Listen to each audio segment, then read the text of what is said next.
السلام علیکم ورحمۃ اللہ وبرکاتہ۔ اس چینل کو ضرور سبسکرائب کریں اور آپ سے یہ گزارش کروں گا کہ اس ویڈیو کو لاسٹ تک ضرور دیکھیں اور خواتین تو بالکل بھی مس نہ کریں۔ ولوا یعنی شرمگاہ میں درد یا خارش سے کیسے نمٹا جائے۔ جینائٹل جلد بہت حساس ہوتی ہے اور کیمیکلز یا جسمانی ذرائع کے باعث ہونے والے خارش سے اسے محفوظ رکھنا ضروری ہے۔ اگر آپ کو ولوس کے حصے میں خارش یا جلن اور درد محسوس ہو تو کسی کنسلٹنٹ سے جلد از جلد رابطہ کریں۔ ڈاکٹر سے ملاقات کیے بغیر اوور دی کاؤنٹر میڈیسن یعنی بغیر نسخے کے دستیاب ادویات استعمال نہ کریں۔ ویجائنا سے ہونے والا ڈسچارج۔ تقریباً تمام خواتین کو حمل کے دوران ویجائنا سے زیادہ ڈسچارج کی شکایت ہوتی ہے، تاہم اسے سفید اور شفاف ہونا چاہیے، نہ کہ ناخوشگوار بو والا۔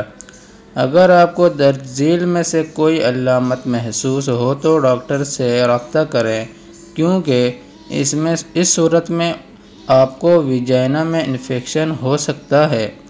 ڈسچارج رنگت دار ہے یا اس کے ساتھ خون آ رہا ہے۔ ڈسچارج کی بو عجیب ہے۔ آپ کو ویجائنا میں خارش یا درد محسوس ہو رہی ہے۔ صحت و صفائی۔ اپنی شرمگاہ کو بہت زیادہ نہ دھوئیں۔ اس حصے کی جلد کو آرام سے صاف کریں۔ تیز دھار پانی نہ استعمال کریں۔ نہانے کے پانی میں جھاگ، خوشبودار کریم، صابن یا خواتین کی صفائی کی کریمیں نہ استعمال کریں۔ ولوا کے حصے پر شیمپو نہ لگائیں۔ موضوع صفائی اور مرض کی علامات کو کم کرنے کے لیے سادہ نمکین پانی کا استعمال کیا جا سکتا ہے۔ مثانے کے بھرنے سے پہلے پیشاب کے لیے جائیں۔ فارغ ہونے کے بعد صفائی کے لیے ولوا کے حصے میں سے ہاتھ پیچھے کی جانب لے جائیں، آگے نہ لائیں۔ اسی طرح سے وہ بیکٹیریا آپ کے اندام نہانی میں داخل نہیں ہو سکیں گے جو عموماً ریکٹم میں موجود ہوتے ہیں۔ پیشاب کے بعد ولوا کو پانی سے اچھی طرح دھوئیں۔ اس حصے کو خشک کرنے کے لیے نرم، سفید اور بغیر خوشبو والے ٹوائلٹ پیپر استعمال کریں۔ ماہواری کے دوران ان 100% کاٹن کے پیڈز اور گدیاں استعمال کریں۔ کپڑے پہننا اور ان کی دھلائی۔ کاٹن کے انڈرویئر پہنیں اور ڈھیلے ڈھالے اسکرٹس یا پینٹس پہنیں۔ پینٹی ہرگز نہ پہنیں، اس کی بجائے گھٹنے یا ان تک اونچے موزے پہن لیں۔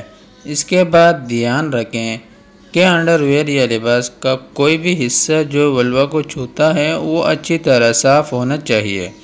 انڈر گارمنٹس کی دھلائی کے دوران ان کپڑوں کو نرم کرنے والے کیمیکلز استعمال نہ کریں، کیونکہ یہ کیمیکلز کپڑوں کے اندر رہ جاتے ہیں اور ولوا کی جلد میں خارش کا سبب بنتے ہیں۔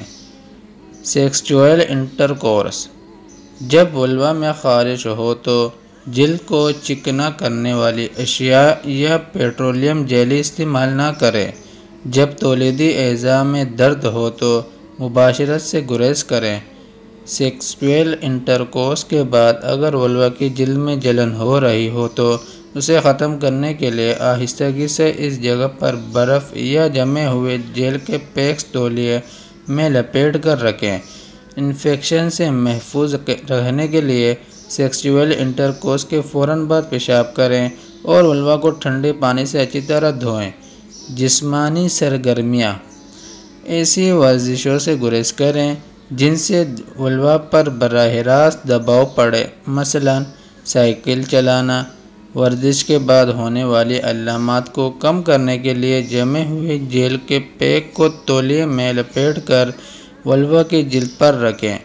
ایسے سوئمنگ پولز میں نہ نہائیں جن کے پانی میں بہت زیادہ کلورین ملایا گیا ہو اور گرم ٹپس کے استعمال سے بھی گریز کریں۔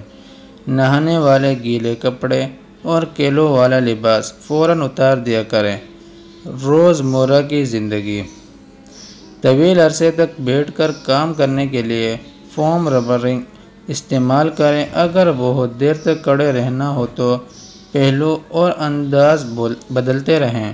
شرمگاہ میں ہونے والے سنسناہٹ پر جذبات سے اثر پڑتا ہے، لہٰذا ذہنی تناؤ کے اوقات میں علامات شدید ہو سکتی ہے۔